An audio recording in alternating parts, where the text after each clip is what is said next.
அண்ணா நீங்கள் பார்க்குற ஆல்டோ கேட்டன் 2011 2 ஓனருங்கண்ணே. வெறும் 70,000 கிலோமீட்டர் தானே ஓடி இருக்கு. வண்டி ஷோரூம் கண்டிஷனில் இருக்குண்ணே. வண்டி ஃபேன்சி நம்பர்ண்ணே. வண்டி டயர் பாயிண்ட்லேருந்து ஏசி எல்லாமே ஒர்க்கிங் கண்டிஷன்னு. வண்டி பாடி தெளிவாக இருக்குண்ணே. டயர் பாயிண்ட் வந்து முக்கால் கண்டிஷன் இருக்குண்ணே. ஏசி வந்து இப்போ தானே எல்லாம் ரெடி பண்ணாங்க, எல்லாம் கம்ப்ளீட்டாக வேலை பார்த்தாங்க. இல்லைனா வண்டி பக்காவாக இருக்குண்ணே.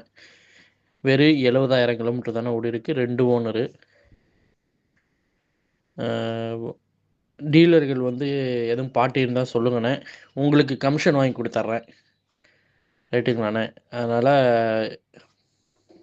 எதுவும் பார்ட்டி இருந்தால் தீவிரமாக பிடிச்சிட்டு முடிச்சு விடுங்கண்ணே. பார்ட்டிக்கு எமர்ஜென்சிண்ணே. தீவிரமாக பார்ட்டி இருந்தால் சொல்லி முடிச்சு விடுங்க. கமிஷன் உங்களுக்கு நான் வாங்கி கொடுத்துட்றேன். சரிங்களாண்ணே? ஐடியா நல்லா கூப்பிடுங்கண்ணே. வண்டி பார்க்க வேண்டிய இடம் திருச்சிண்ணே. திருச்சி.